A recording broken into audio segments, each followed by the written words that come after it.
What if you never had full control of your own mind? What if something microscopic has been making your choices for you all along? Right now, as you watch this, there's a 1 in 3 chance a parasite is living inside your brain. Not a metaphor, an actual organism. Its name is Toxoplasma gondii, and it is most commonly spread by cats. Yes, your adorable cat might be the delivery vehicle. 2 billion people worldwide carry it right now. That's roughly the population of 2 Chinas. Most of them have absolutely no idea. For most of history, we assumed it was harmless, a silent passenger. But the science emerging over the last 30 years tells a very different story. This parasite doesn't just sit there. It rewires your brain chemistry, nudges your behavior, and may have been doing so since the dawn of civilization. It makes infected rats fearless around cats, literally reprogramming their survival instincts. And researchers believe it does something eerily similar in us.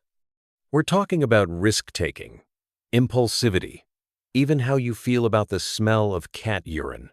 Your personality quietly edited without your consent. The scariest part? The parasite's goal isn't to help you. It needs you to feed it to a cat. Your well-being is irrelevant to its agenda. So before we explain the science, ask yourself this. Are the decisions you make truly yours? Let's find out exactly how deep this goes. To understand the manipulation, you first need to understand the motive. Toxoplasma gondii has one biological obsession: getting inside a cat. Why? Because the cat's gut is the only place on Earth where Toxo can sexually reproduce. No cat, no offspring. It's that simple and that desperate. So, evolution handed Toxo a strategy. Infect warm-blooded animals, rats, birds, humans, and use them as living stepping stones back to a cat.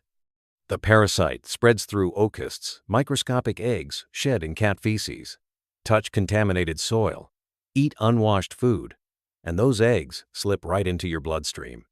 Once inside, Toxo doesn't just hide. It forms cysts directly in muscle tissue and, most critically, in the brain. It's building a home inside your mind. For a rat, this is a death sentence with a twist. An infected rat stops fearing cat urine and actually becomes attracted to it. The parasite is steering the wheel. The rat wanders closer. The cat pounces. The parasite ends up exactly where it needs to be, inside the cat's gut, ready to reproduce. Mission accomplished. This is what biologists call a parasitic manipulation of host behavior. It sounds clinical, but what it really means is the parasite rewrites the host's desires to serve its own agenda. And here's where it gets unsettling for us. Humans are not the target, but we are absolutely infected. An estimated 1/3 of all people on Earth carry Toxo right now. Most have no idea. No fever, no symptoms, just a silent passenger reshaping the way they think, feel, and act. And that's exactly what Robert Sapolsky set out to prove. Sapolsky's lab had a simple but brutal question. What exactly does Toxo do to a living brain? The answer started with rats. Rats have a hardwired ancient terror of cats. It's not learned, it's written into their DNA. The smell of a cat sends them sprinting for cover. Researchers placed drops of cat urine at one end of a maze. Healthy rats wouldn't go near it. They huddled at the opposite end, trembling. Then they ran the same maze with Toxo-infected rats. The results were so strange, the researchers thought something had gone wrong. The infected rats didn't just lose their fear of cat urine. They were drawn to it, actively investigating, lingering, returning for more. Fear had been replaced by something closer to fascination. Scientists called it fatal feline attraction, and it is exactly as deadly as it sounds. Toxo had hijacked the rat's brain and repurposed one of its most ancient survival circuits. The scent of a predator now triggered attraction instead of alarm. Sapolsky's team found toxocysts concentrated specifically in the amygdala, the brain's fear center. It wasn't random. This was surgical. The parasite had evolved a master plan. Get eaten by a cat, reproduce sexually, spread through feces, and start the whole cycle again. The rat is just a vehicle. It works perfectly in rats. But then Sapolsky asks the question that changes everything. What happens when the host isn't a rat but a human? Humans are infected by Toxoplasma at staggering rates. Depending on the country, anywhere from 10 to 80% of all adults carry it right now. For decades, scientists assumed the parasite just sat there dormant, harmless, doing nothing. They were catastrophically wrong. When researchers started running personality tests on infected versus uninfected people, the numbers were jaw-dropping.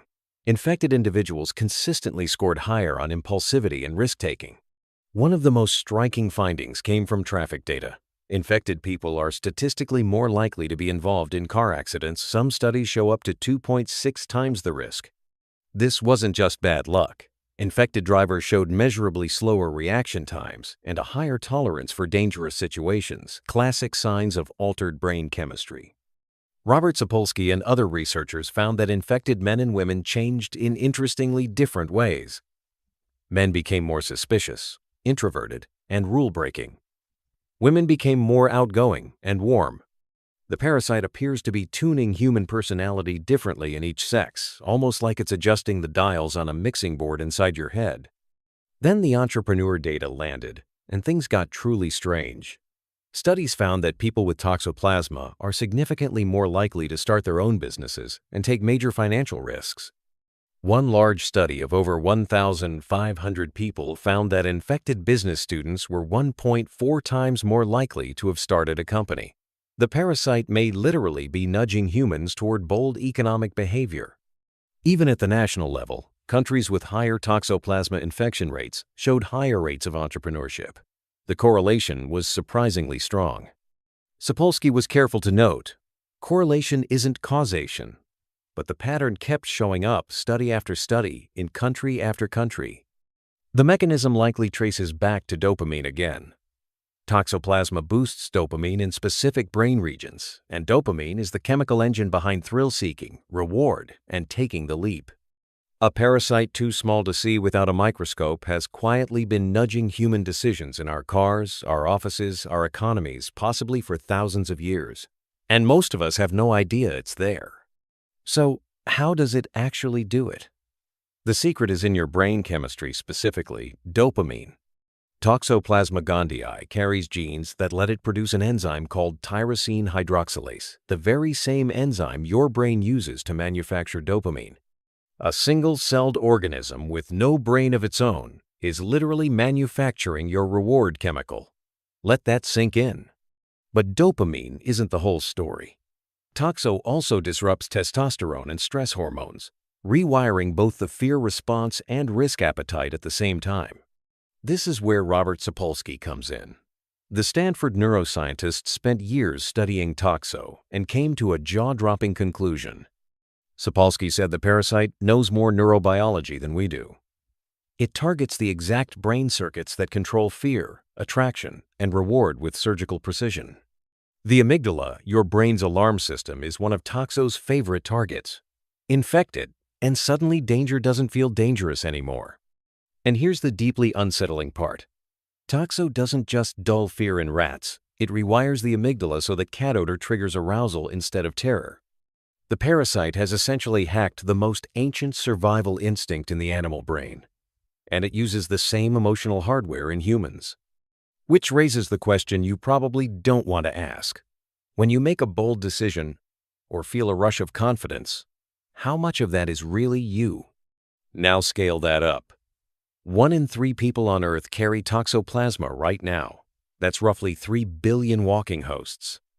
Researchers started asking a wild question. If this parasite nudges individuals toward risk-taking, what does it do to entire societies? Studies found that countries with higher toxo infection rates also showed higher rates of entrepreneurship and new business creation. Correlation, yes, but a striking one. Some researchers even speculate that toxo may have quietly shaped cultural attitudes toward danger and ambition across millennia. Civilizations built on boldness, possibly nudged by a parasite. We're not saying the parasite built civilization. But the idea that a microscopic organism could tilt the odds generation after generation is genuinely unsettling. And here's the question you really can't shake. Are you infected right now? Have your boldest choices already been quietly co-authored? If that got under your skin, subscribe and watch next how other invisible forces are rewriting who you think you are. You won't look at your own mind the same way.